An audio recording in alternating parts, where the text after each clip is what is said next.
Voter turnout rates for women have been higher than for men in every U.S. presidential election since 1984, and women have voted for Democrats over Republicans in every presidential election since 1992. Not only do women turn out more than men, but they live longer than men. So those older groups are going to be much more represented by women. So it's important to have women if you're a Democrat running for office. Using the latest U.S. Census numbers, demographer William Fry of the Brookings Institute analyzed what the women's vote will look like in 2024. He says the trends favor Democrats, in part because more voters today are college-educated women.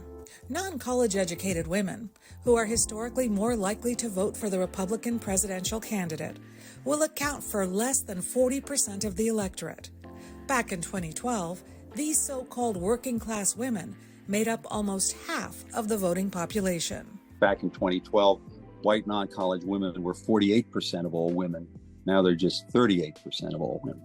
Meanwhile, the share of college-educated white women, voters who are historically more likely to vote for Democrats, is rising. They made up 23% of the electorate in 2012. In 2024, they account for 27% of eligible voters. The percentage of Black and Hispanic female eligible voters has roughly remained the same.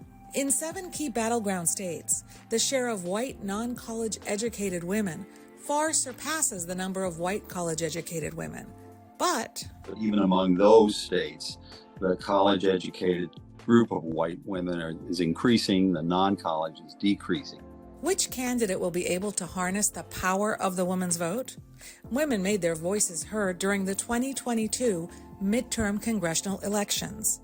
A majority of men voted Republican, but younger voters, especially women, were largely credited with thwarting a so-called red wave or a Republican sweep. Young women made the bigger difference in that younger group. The issue of abortion rights drove many of those young women to the polls.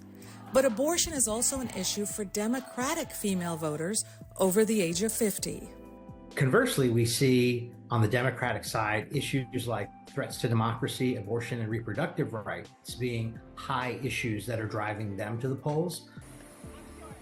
Then there are the factors demographers and pollsters can't calculate, and that's whether a woman candidate, who is also a woman of color, will drive up turnout among women voters. College-educated women tend to turn out more than non-college women, number one, and if there's a special, excitement about this candidate, the fact that we now have a woman candidate may propel some of that a little more.